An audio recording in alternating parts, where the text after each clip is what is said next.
प्रणाम दोस्तों। आज जैसा कि मैंने आपको कल कहा था कि आज हम स्वास्थ्य पे बात करेंगे और कुछ मैं आपको नवीन जानकारी के साथ-साथ स्वास्थ्य में सखा ऑर्गेनिक हॉस्पिटल किस तरीके से काम करेगा आगे, तो उस संबंध में थोड़ी चर्चा करने के लिए आया हूँ।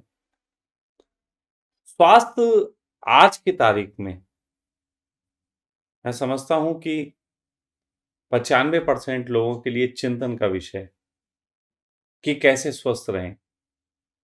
स्वस्थ के बहुत सारे अर्थ हैं। अगर पुरानी अर्थों में चले जाओ पातंजलि के समय में, तो स्वास्थ्य का मतलब होता था स्वयं में स्थित। लेकिन आज के समय में अगर हम स्वास्थ्य की बात करते हैं तो सीधा-सीधा है शरीर में रोगों से मुक्ति। ये स्वास्थ्य की परिभाषा हो गई। खैर हम अच्छी और बुरी परिभाषाओं पे क्यों लड़ाई लड़ें? हम मेन बात करें कि जो भी परिभाषा है, जो भी दिक्कत है लोगों की उस पे बात करें।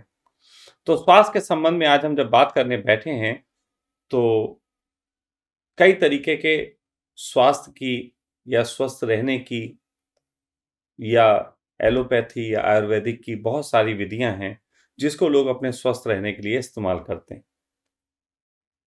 और ये बड़ा विवाद का विषय है कि कौन सी विधि श्रेष्ठ है। होना भी चाहिए, क्योंकि जो विधि भी निकल के आती है वो अपने आप को ज्यादा प्रचार और सबके माध्यम से श्रेष्ठ करने में लगती है। लेकिन कहीं ना कहीं कुछ चीजें हैं जिन पे आज तक लोग चिंतन नहीं कर पा रहे हैं। जैसे योग ने, अभी बाबा रामदेव ने कुछ साल पहले योग पे बड़ी बात की कि योग से स्वास्थ्य होता है। लेकिन योग की बात करते करते अचानक उनके आश्रम में दवाइयां बिकने लगी।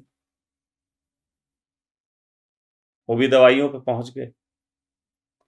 क्या कारण क्या था? कारण क्या था कि वो दवाइयों पे पहुंच गए? क्या एलोपैथी से कंपटीशन के कारण उन्हें दवाइयों पे आना पड़ा, या योग से लोग ठीक नहीं हो रहे थे इसकी वजह से उन्हें दवाइयों पे आना पड़ा? तो मैं आज आपको थोड़ी सी कुछ बातें बताना चाहता हूं। मैंने अपने जीवन में बहुत सालों से दवाइयों से नाता तोड़ा हुआ है। दवाइयों से ही नहीं, मैं कोई प्राणायाम भी नहीं करता, किसी तरीके का योग भी नहीं करता, किसी तरीके का मेडिटेशन ये सब भी नहीं करता। स्वस्थ रहने के लिए मैं कुछ भी नहीं करता। यहाँ तक कि मेरे कोई खान-पान की लिमिटेशंस नहीं है कि मुझे ये खाना है या ये नहीं खाना है। वेज, नॉन-वेज का भी बहुत अधिक चुनाव नहीं है। तब कुछ भी ऐसा नहीं है जो नियम कानून मैंने बनाया हो स्वस्थ रहने के लिए, फिर भी मैं स्वस्थ हूँ। तो क्यों ना मैं अपने से ही शुरुआत करूँ? मेरे पास यहाँ सखा परिवार में जो बच्चे रहते हैं, इनमें से जब भी बच्चे आए थे, तो कुछ बच्चे ऐसे भी थे जो बीमार थे और दवाइयाँ खाया करते थे। लेकिन यहाँ आके उनकी वो दवाइयाँ भी छूटीं और वो स्वस्थ भी रहे। अभी 4 महीने पहले मैं अपनी माँ को, बुजुर्ग माँ को अपने घर से यहाँ लेके आया।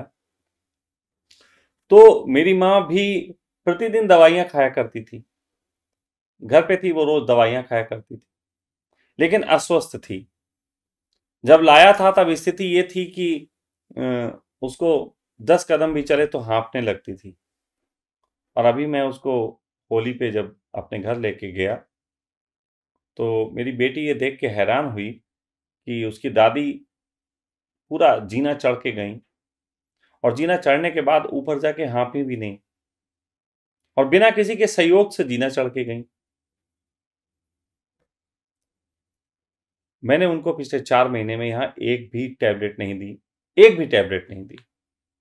और कोई भी उनका रूटीन ऐसा नहीं बनाया कि ये रूटीन होना चाहिए या ये इनको खान-पान में चेंजेस करने चाहिए, कुछ भी, ज़्यादा कुछ भी नहीं किया। फिर वो स्वस्थ कैसे हो गई? तो कई लोग कहेंगे आप तो सन्यासी हैं, आप तो ऐसे जीवन को, आशीर्वाद को देते हैं कि वहाँ सब ठीक हो जाते हैं। नहीं, ये सब फिलॉसफिकल बातें। असली बात जो है वो समझनी हो तो आपको इस शरीर के बारे में एक बात पता होनी चाहिए कि ये शरीर तब से बना है जब से विज्ञान भी नहीं बना था। जब विज्ञान भी नहीं बना था। दवाइयों का आरंभ अगर कहा जाए तो सबसे पहले आरंभ आयुर्वेद से होता है। और आयुर्वेद के संबंध में हमारे दिमाग में धारणा है कि पहले के ऋषि जो थे वो आयुर्वेद की पद्धति के कारण जो है वो स्वस्थ रहते थे। ऐसा हमारी धारणा है। ऐसा हमारी धारणा है। उस धारणा पे कुछ प्रश्न चिन्ह आप लोगों को लगाने चाहिए कि ये जो आयुर्वेद था, ये आयुर्वेद असल में किसने निर्माण किया? तो आयुर्वेद के जो सबसे पहले जो जन्मदाताओं में जाने जाते हैं वो सुषैण वैद्य जाने जाते हैं। सुषैण वैद्य जो है वो आप सबको पता होगा कि रावण के वैद्य थे। वो वही वैद्य थे जिन्होंने संजीवनी बूटी लाने को कहा था हनुमान को, जिससे वो पर्वत उठा लाए थे हिमालय का। तो सुषैण वैद्य का नाम दुनिया ने जाना जब रामायण में युद्ध हुआ। सुषैण वैद्य जो थे वो रावण के वैद्य थे और पूरी आयुर्वेद की जो पद्धति है उसके बेस में दो चीजें हैं, सिर्फ दो चीजें। जो भी आयुर्वेद को जानता है वो इस बात पे सहमत हो जाएगा। आयुर्वेद का पहला काम है एक ऐसा चूरन जिससे पेट ठीक रहे। वो पेट ठीक रहने पे पहले बात करता है। और दूसरा आयुर्वेद का है ताकत, जिसमें वो शिलाजीत इत्यादि की बात करता है। तो हमने आयुर्वेद के जो ऋषियों को माना तो उसमें इसलिए नहीं माना कि वो रावण के लिए कोई विधि बनाते थे। हमने समझा कि वो शायद स्वयं इस्तेमाल करते थे। देखो, पहले के ऋषि जो हुआ करते थे वो अपने आप में एक सन्यासी होते थे, आश्रम चलाते थे। आश्रम में उनके बहुत सारे शिष्य और सब रहते थे जिनके खर्चे उठाने के लिए वो लोग जो थे राजाओं के बच्चों को पढ़ाते थे और राजाओं के स्वास्थ्य का ख्याल रखा करते थे। राजाओं को जो है राजनीति में सहयोग करने के लिए बहुत सारी बातों का बताया करते थे और उसके एवज में राजा उन्हें धन देता था जिससे उनके आश्रम चलते थे। ये पौराणिक पद्धति यही थी। तो पेट की शिकायत ऋषियों को क्यों होगी? ऋषि कौन सा ऐसा भोजन कर रहे हैं जिससे उनका पेट जो है वो पाचन क्रिया में सहयोगी ना हो? निश्चित ही ये सब चीजें तो राजा लोग करते हैं। तो ये जो पेट के चूरन का आविष्कार हुआ ये भी इसीलिए हुआ कि राजाओं का पेट खराब हो तो उसको सुधारा जा सके। और साथ साथ शिलाजीत ताकत का और सेक्स वर्धक जड़ी बूटी के नाम से है। तो निश्चित ही ये इसलिए था कि इंसान जो है वो राजा जो सेक्स करते हैं, उनकी बहुत सारी रानियां होती हैं, उनको थोड़ा सहयोगी हो जाए। अब किसी ऋषि को इसकी क्या जरूरत? तो ये आयुर्वेद के जन्म का कारण था। लेकिन आज आयुर्वेद में जो बातें मैं कह रहा हूं ये शायद कोई सोच भी नहीं रहा है। हम सब तो आयुर्वेद को इसलिए अपना रहे हैं कि प्राचीन पद्धति है। हम प्राचीन भोजन नहीं करते, हम प्राचीन कुछ नहीं करते, लेकिन पद्धति प्राचीन पे हमें बड़ा गर्व है। मैं पूछता हूं कि आयुर्वेद से भी तो प्राचीन कुछ होगा। चलो, आयुर्वेद से प्राचीन क्या है उसकी भी बात करेंगे, उससे पहले थोड़ा आयुर्वेद के आगे ले चलते हैं। तो आयुर्वेद जिस समय ये लक्ष्मण स्वस्थ हुए तो उस समय आयुर्वेद का अचानक ही एकदम नाम हो गया और पूरी दुनिया में आयुर्वेद अपने तरीके से फैलने लगी। उसके बाद एलोपैथी आई। एलोपैथी भी युद्ध में आई। एलोपैथी का भी युद्ध में हुआ कि जब युद्ध हुआ तो एलोपैथी में एक खोज हो गई थी और वो खोज थी पेन किलर की। मैं आपको बता देना चाहता हूं बिल्कुल स्पष्ट, आज तक एलोपैथी ने मात्र एक ही खोज की है, और वो पेन किलर की। असल में पेन किलर शब्द जो है ये भी भ्रम पैदा करता है। हमारे दिमाग में अगर हमें नशा दे दिया जाए तो ऐसी स्थिति पैदा की जा सकती है कि आप दर्द को थोड़ी देर के लिए भूल सकते हैं। तो नशे की एक ऐसी खुराक तैयार की गई जिसको आदमी को दे देने से उसके दिमाग की जो नस आपको दर्द का आभास कराती है वो शून्य पड़ जाती है, फिर आपको दर्द का आभास नहीं होता। तो दर्द का आभास ना होना एक उसकी खोज थी, जिसके कारण बहुत अच्छे ढंग से लोगों ने उसको स्वीकार लिया, एलोपैथी अच्छी माने जाने लगी। अब होता क्या है, साइकोलॉजिकल आधार पे इन चीजों को भी थोड़ा समझते हैं। साइकोलॉजिकल आधार पे जब आयुर्वेद ने ये काम किया एक दो चीजों का, और आयुर्वेद पे लोगों को विश्वास जमा, तो निश्चित ही वैद्यों के पास और भी बीमारी लेके लोग जाने लगे। तो वैद्यों ने और भी बीमारियों के इलाज को देना शुरू कर दिया। लोग उसको लेते, कुछ ठीक भी होते कुछ नहीं होते, यही परसेंटेज चलता है। 100% तो कोई दवाई गारंटी नहीं कह सकती कि इससे ठीक ही होगा। तो आयुर्वेद में इस तरीके से बहुत तरीके की दवाइयां बन गई, लेकिन बेस उसका केवल दो ही चीजों का है, और वो है आपका पेट साफ रखने का, और दूसरा शिलाजीत। उसी तरीके से एलोपैथी का बेस जो है, वो पूरा बेस जो है वो डिपेंड करता है आपके नशे की गोली पे, पेन किलर। लेकिन वही बात, जैसे आयुर्वेद के ऋषियों के पास गए होंगे लोग, और दवाइयों की बात कह के उन्होंने और दवाइयां दे दी। चलो भाई, कुछ ना कुछ तो देना ही था, कुछ ना कुछ खोज हमेशा चलती रहती है। कई बार आपने हिंदुस्तान में तो किसी आदमी से भी पूछ लो किसी बीमारी का हल, वो कोई ना कोई चीज बता ही देगा। यहाँ तो शोध है, पूरा शोध है। तो इसी तरीके से एलोपैथी पे भी जब विश्वास जगा तो लोगों ने और भी चीजों की मांग की। तो एलोपैथी के पास कुछ चीजें और थोड़ी हाथ लग गई थी, जैसे कि उनके हाथ ये लगने लगा था कि उनके रसायन विज्ञान के तहत उन्होंने शरीर में खोज करना शुरू कर दी कि शरीर में कौन कौन से तत्व पाए जाते हैं। और ये बहुत लंबी प्रक्रिया है, हजारों करोड़ों लाशों पे ये इम्प्लीमेंट करने के बाद उन्होंने खोज लिया कि शरीर में ये तत्व होते हैं, कि कैल्शियम होता है, विटामिन होते हैं, ऐसा ऐसा सब खोज लिया। तो उन्होंने कहा कैल्शियम यहाँ पे शरीर में जरूरत है, तो कैल्शियम बाहर से दे दो, पूरा हो जाएगा।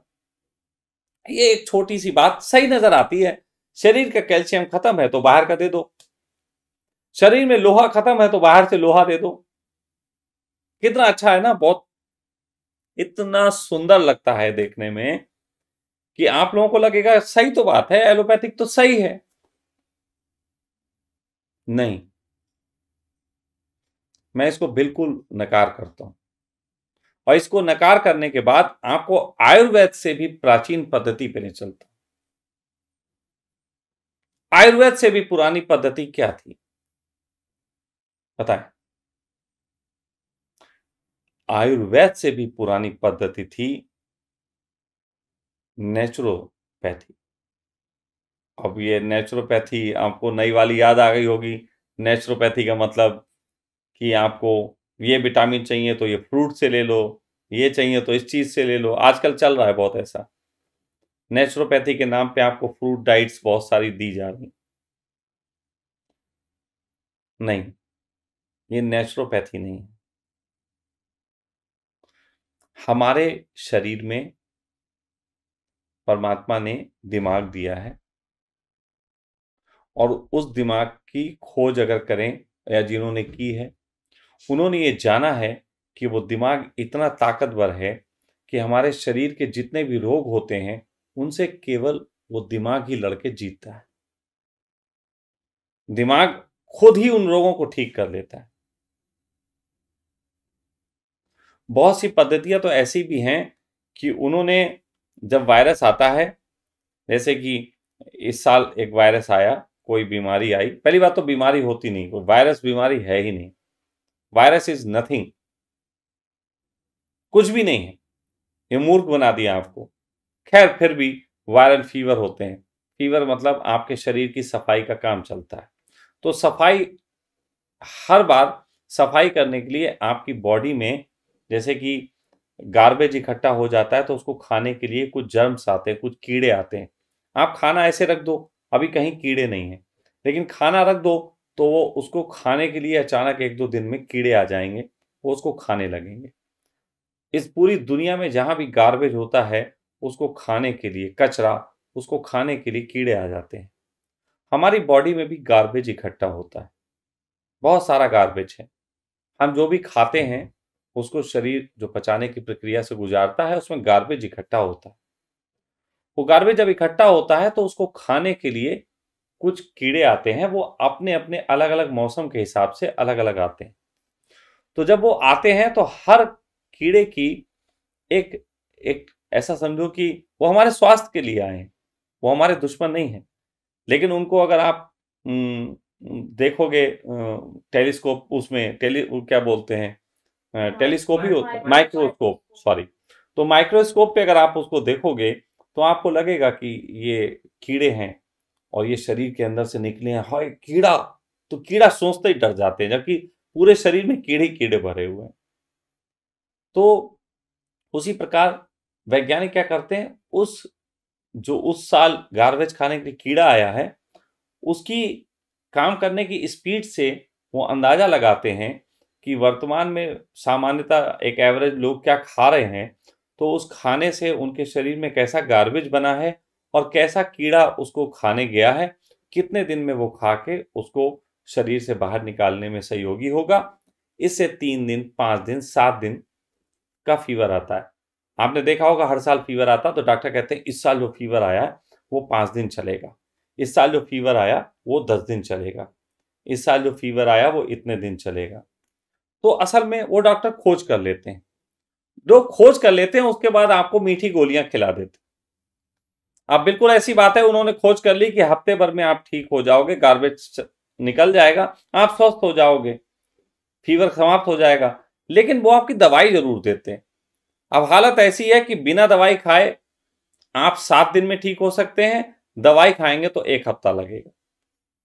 अब निर्णय आपका है कि आप क्या करते हैं। तो दवाई नहीं खाएंगे तो आप 7 दिन, और दवाई खाएंगे तो 1 हफ्ता।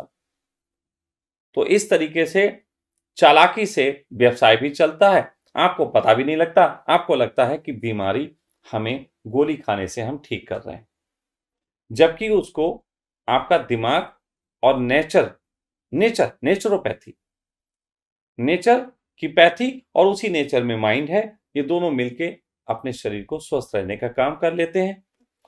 शरीर का कोई भी रोग हो उसको शरीर स्वयं ही ठीक करता है, बाहर की कोई दवाई कभी ठीक नहीं करती। लेकिन इतना ज्यादा प्रचार है इस चीज का कि आप लोग शायद मेरी बात को सुन के कहोगे बकवास ही है, साइड में डाल सकते हो। दूसरी बात, एक प्रश्न उठेगा आपका कि ठीक है चलो आपकी बात मान भी ली, लेकिन जब दिमाग ठीक करता है तो दिमाग ठीक क्यों नहीं करता है? अगर दिमाग ही ठीक करता है तो दिमाग ही रोग ठीक क्यों नहीं कर देता है? उसका एक कारण है। उसका एक सबसे बड़ा कारण है, आप जब दवाई पे डिपेंड होते हैं, जब आप अपने तरीके से दवाई पे डिपेंड होते हैं, तो आपका दिमाग आपसे नाराज हो जाता है और आपको सहयोग कम करता है। आए ना, बात थोड़ी लग गई होगी कि कैसी बात कर रहे हैं। दवाई पे डिपेंड होने से दिमाग को क्या लेना देना? देखो आप जो भी करते हो आपको दिमाग को सब पता है, सब पता है, वो आपसे पहले आपको जानता है। चलो आपको समझना चाहते हो तो मैं आपको समझा दूं। आप, मोबाइल आपके पास आया,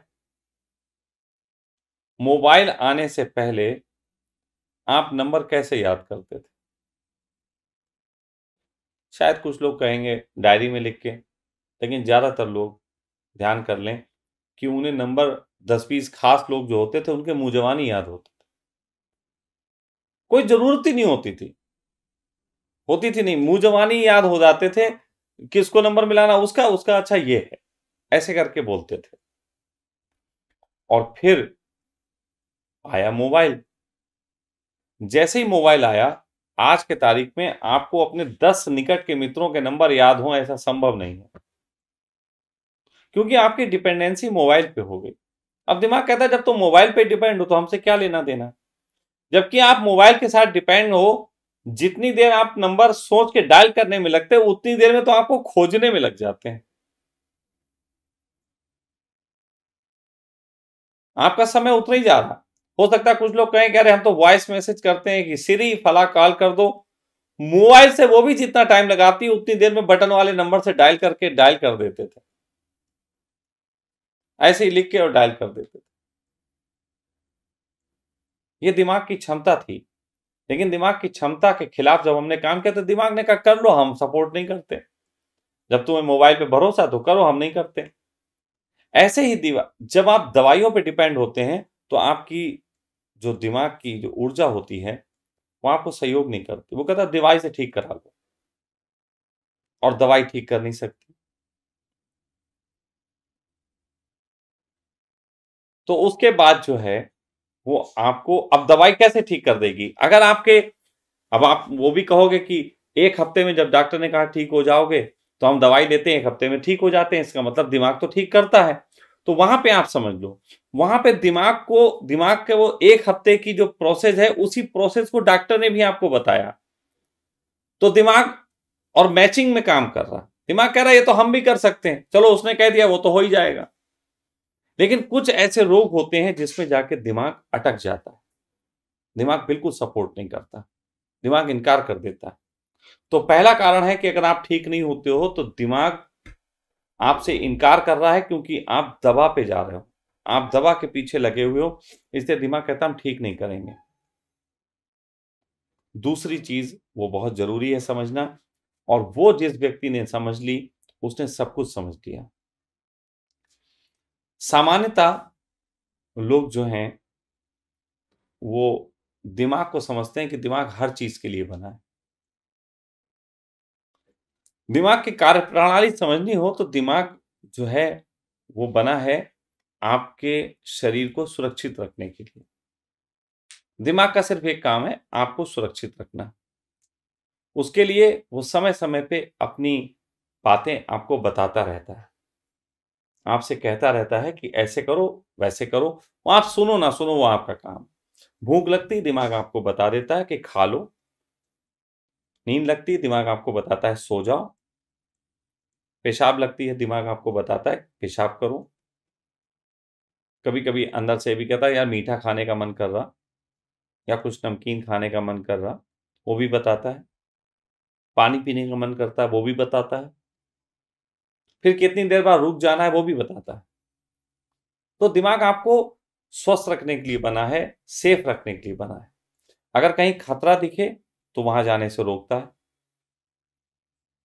अगर रात में आपको मच्छर काटने आ जाए तो उससे मार के आपकी नींद की रक्षा करता है।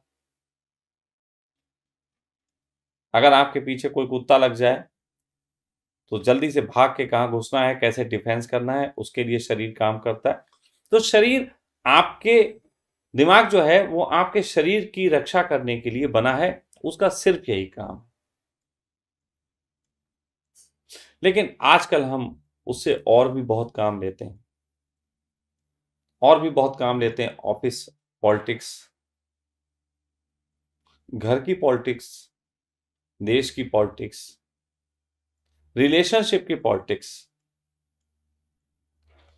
ये जो असल में हर तरफ हमारे चारों तरफ शरीर की रक्षा के अलावा जो काम हैं, इन सारे कामों को मैं कहता हूं कि ये पॉलिटिक्स है। और पॉलिटिक्स है इमोशनल पॉलिटिक्स। पॉलिटिक्स भी अकेली नहीं है, ये इमोशनल पॉलिटिक्स है। तो इमोशनली पॉलिटिक्स जब माइंड में जाती है तो डिस्टरबेंस पैदा होता है, माइंड जो है वो थोड़ा कंफ्यूज हो जाता है।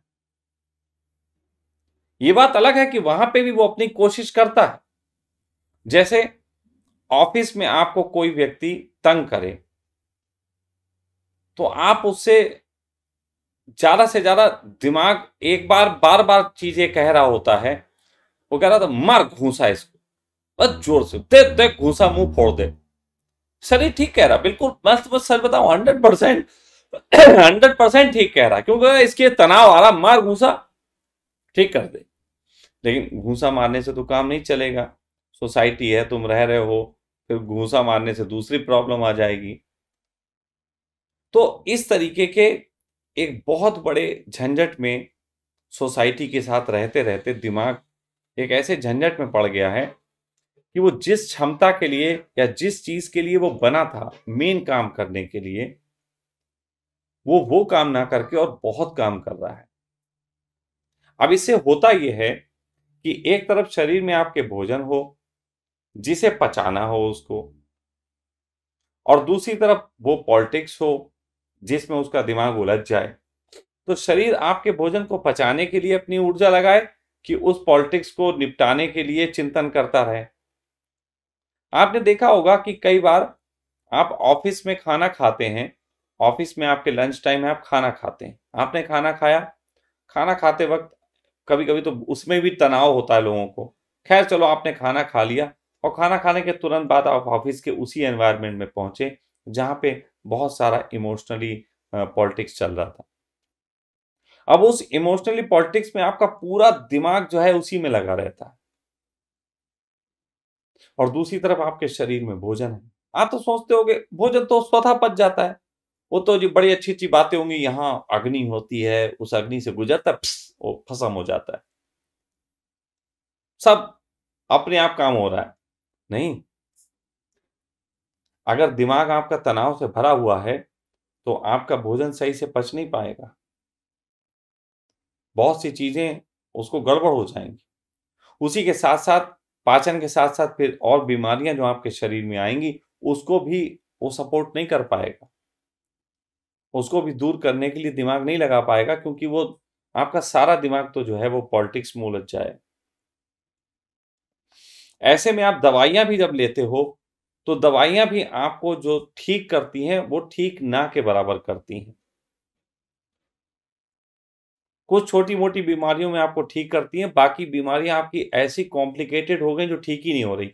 शुगर की बीमारी, थायराइड की बीमारी, आज से आज से 100 साल पहले शुगर सुनी जाती थी, आज से 100 साल पहले ये थायराइड होता था, आज से 100 150 साल पहले आपको जो आज की बीमारियां सुनते हो ये होती थी। तो आप कहोगे तो क्या पॉलिटिक्स नहीं होती थी? उस वक्त पॉलिटिक्स नहीं थी? थी, पॉलिटिक्स तब भी थी, लेकिन उसका परसेंटेज बहुत कम था। दूसरी बात, उस समय हमने दवाइयों के सहारे अपने आप को छोड़ा हुआ नहीं था। दवाइयों के सहारे हमने अपने शरीर को, अपने दिमाग को छोड़ा हुआ नहीं था। तो ये सारी चीजें हमारे दिमाग में उलझाव का कारण बनती हैं, और उसी कारण से हमारे शरीर की बीमारियां ठीक नहीं हो पाती। अगर हम किसी तरीके से अपने दिमाग को रेस्ट में ले जा सकें, पॉलिटिक्स से बाहर निकाल सकें, तो हम बिल्कुल स्वस्थ रहते। मैं पिछले कई सालों से कई तरीके के मरीज आ जाते हैं हमारे पास भी, तो उनका इलाज करता हूँ। इसमें से सबसे ज़्यादा तो डिप्रेशन का है, लेकिन उसके अलावा भी बहुत तरीके के मरीजों को ठीक किया। उनमें से जितने भी मरीज हैं सब एक ही बात पूछते हैं, स्वामी जी आपने कराया क्या, वो मुझे पता नहीं चला। ठीक हो गए, समझ में आ गया, ठीक हो गए, लेकिन आपने कोई दवाई नहीं दी, कोई नियम कानून नहीं दिया, कुछ भी नहीं दिया, किया क्या? तो मैं कहता हूं सिर्फ मैं एक ही काम करता हूं, तुम्हारे मस्तिष्क को रेस्ट में ले जाता हूं, और जब वो रेस्ट में जाता है तो वही तुम्हारे शरीर के रोगों का इलाज करता है।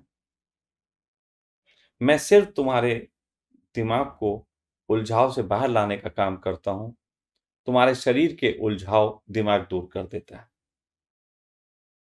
और ये है वो नेचर पैथी जो हमें नेचर नहीं दी। नेचर ने ही दी, हमें अस्तित्व से ही ये मिली हुई है।